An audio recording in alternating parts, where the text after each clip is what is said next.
The Honor 10 is out to challenge the idea we should spend £800 or more on our next phone. It costs £399 but has virtually every hardware extra that usually characterizes a top-end model. Is it a specless trick that doesn't play out in reality? No. The Honor 10's only obvious failings are occasional lapses in taste not generally seen in Samsung or Apple phones. Like the Honor 9, the Honor 10 should be considered seriously by anyone who has worked out, with a sense of creeping horror, the cost of a top-end phone over a 2-year contract. Value matters. It's difficult to argue the Honor 10 is anything but great value. The UK version has a huge 128GB storage. It uses a high-end Kirin 970 processor, where bigger name phones at the price often have mid-range CPUs. And while display notches like the Honor 10's may one day be remembered as the tech equivalent of Crocs, they're on trend right now, and this phone's notch is reassuringly small. It's a demonstration of what can be done for £400 when you give up the idea of owning a mobile from a top 3 prestige brand. OnePlus disrupted smartphones. Here's what's coming next. This is, to an extent, the point of Honor.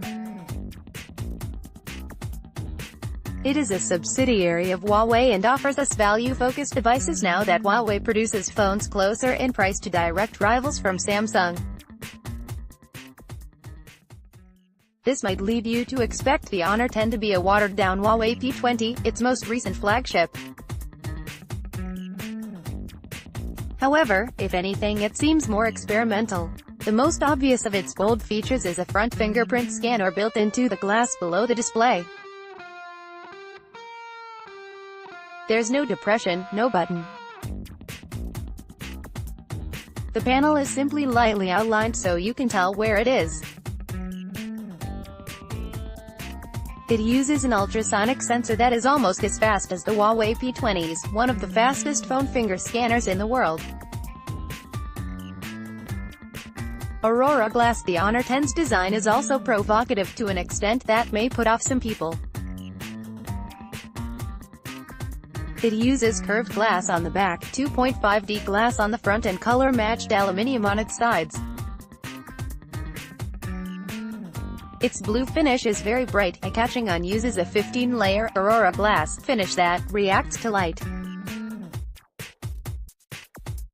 This is not a low-key phone, and makes the rival Samsung Galaxy A8 appear very plain. The best change in Android P is Google's all-new material design. Its rear also turns purple at a more extreme angle. Such dynamic finishes are not normally seen at the price. You'll have to decide whether Honor has gone too far, but there's nothing cheap about it. Reimagined Camera AI. The AI camera offers a more empirical test for Honor's taste level.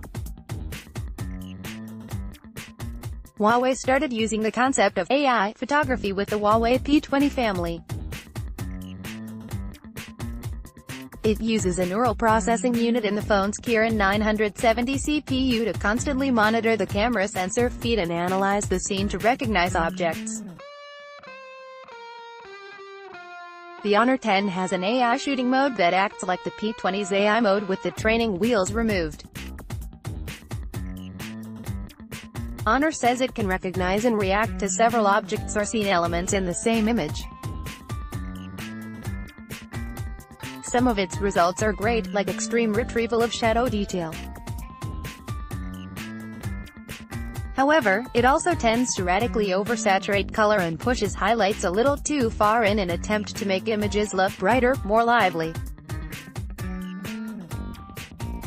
Android P's AI will simplify your life, but it needs even more of your data. Honor's AI shooting mode is over-seasoned. At times it goes too far and turns your shots into photographic junk food. There's great stuff going on behind the scenes, when dissected, though. software like other Honor phones. The Honor 10 runs Huawei's EMUI interface, and some of its themes are also a little tacky looking.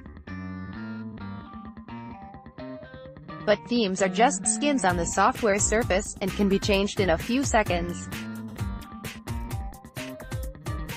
The Honor 10 lacks the restraint of the coming OnePlus 6, Nokia 7 Plus and Motorola Moto G6 Plus.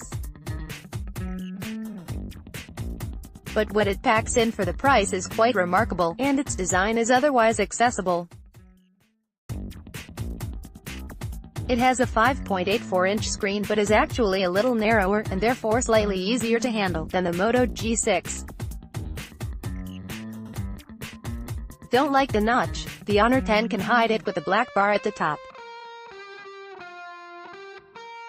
You get the Android P beta now and you don't need a Pixel phone, so what do we miss by not spending more? The Honor 10 does not have the clever handheld low-light mode of the Huawei P20 Pro. In its place is Huawei's old night mode that takes, say, 20 seconds to capture a night shot. It's useless handheld. However, low-light performance is good considering the Honor 10 has a 16-megapixel main rear camera that does not have ultra-large sensor pixels. Like other Huawei and Honor phones, it uses a secondary black and white sensor to improve performance and offer near-lossless 2x zooming. While not as effective as a true secondary optical zoom lens, it does work. Shoot using the zoom and you'll get more detail than the iPhone 8 can capture.